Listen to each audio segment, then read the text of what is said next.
You hear that sound? You know what time it is. Another Sailor V chapter. Chapter 8. Sorry this one took so long. I just haven't gotten around to reading Chapter 8 yet, so finally got around to reading Chapter 8 Sailor V. I'm going to try to get these out a little bit quicker.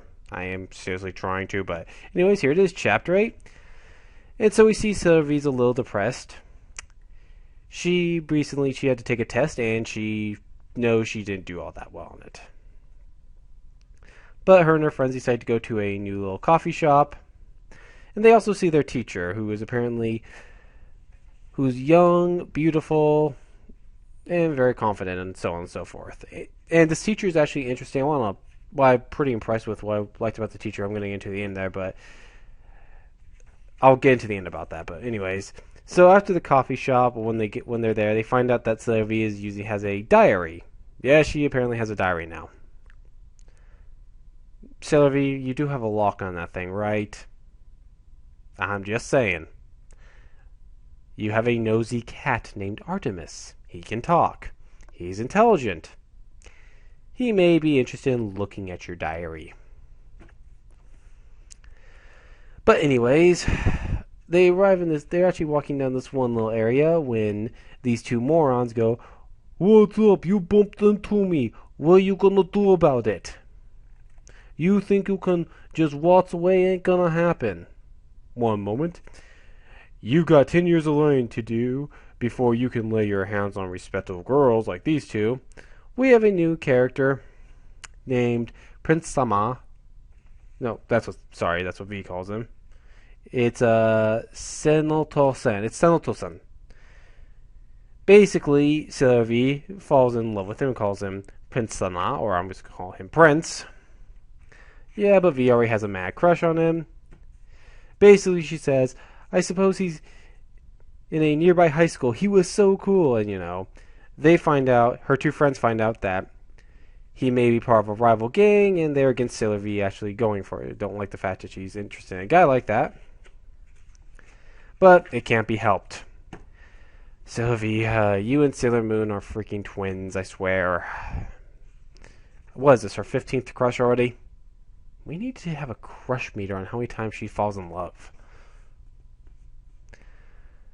So after that, she goes walking through the one area yesterday where the bullies were, and suddenly she's in the middle of a massive gang war that's about to happen. They all go brawling, and one guy tells her, and the guy in the Sendo-san, I'm really bad with Japanese names, actually tells her to get out of there, but before she can leave, she gets punched right in the face. Ow. Poor Sailor V. What the fuck's wrong with these people? You're not supposed to hit a lady. Sorry, but you don't hit girls. That's just wrong.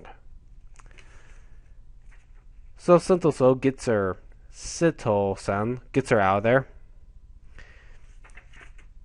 And she eventually leaves, and Artemis sees that she got hit, and he still says, she got it bad. For pity's sake, this is pitiful. Sailor V's got straight punch to the face. Your training is sorely lacking. You sound very concerned there, Artemis. So basically, Sailor V confesses new love to Artemis. He's just like, don't care. Then she's talking about him like, that felt pretty good, And then he's looking all pissed, ready to kill her. So on and so forth. Then we see the Dark Agency's involved with a new woman wearing a mask. And she's using apparently the gang's energy. So she's yelling together to turn them into slaves and then use their energy. Then next we also find out that the teacher, earlier on we find out that she actually was Sendo-san's teacher from 3 years ago. And when they actually run into each other, and immediately you can tell there's something up with them, that she finds him attractive and he finds her quite lovely.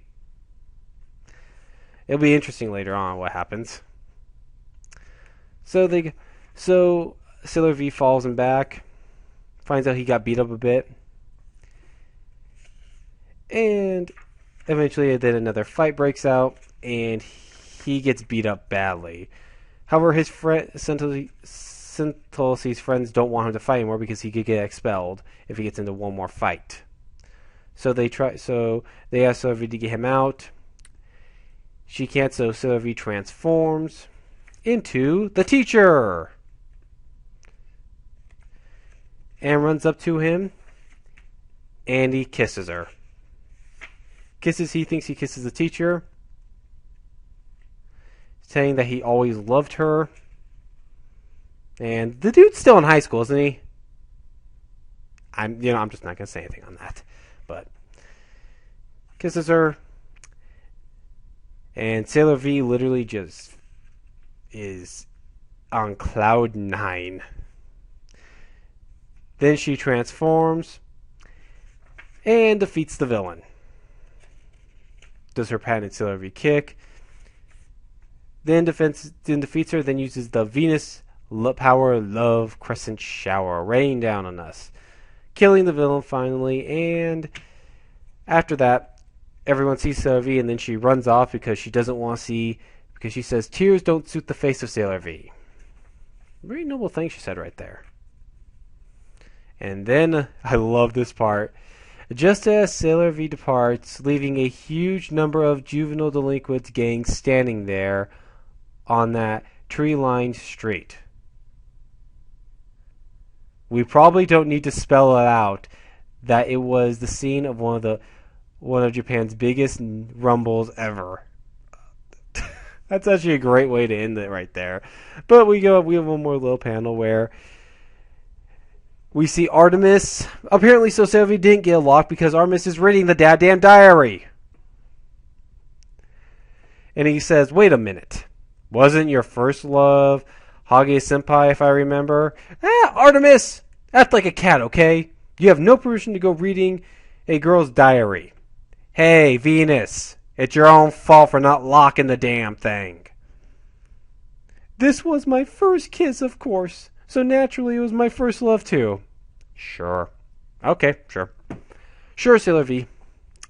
Anyways, and that concludes with the very first volume of Sailor V. Volume 1 is complete. And how did it hold up? Surprisingly, quite well. I enjoyed the characters. I enjoyed the structuring of the story very nicely. I particularly love the relationship between Venus and Artemis. I think it's a really good relationship, and it works well. However, I do feel the series at times did get a little repetitive. And sometimes it wasn't, and that was the only real complaint, it was at times did get on the repetitive side. But Nico Takanuchi, I swear to God, I hope I get the name right. I am so bad at Japanese. But interesting too is I think she knew where she wanted to go with this series. The problem is, I think I noticed this, is that she didn't know how to get there. That's what I kind of noticed early on with the first few chapters. She kind of had trouble getting to where she wanted to go. She'll fix this up in the second volume. She'll fix a lot of the some of these problems and really know and have the direction down where she's going to take the series. But I could kind of tell that she knew what she wanted to do. She just didn't know how to get there quite yet. In volume 2, she fixes some of these. Now, I gotta say, for the final one, Chapter 8, that was surprisingly a really well-written story. Surprisingly deep and a lot of drama in that one. I did enjoy it. I really thought the drama was well done there.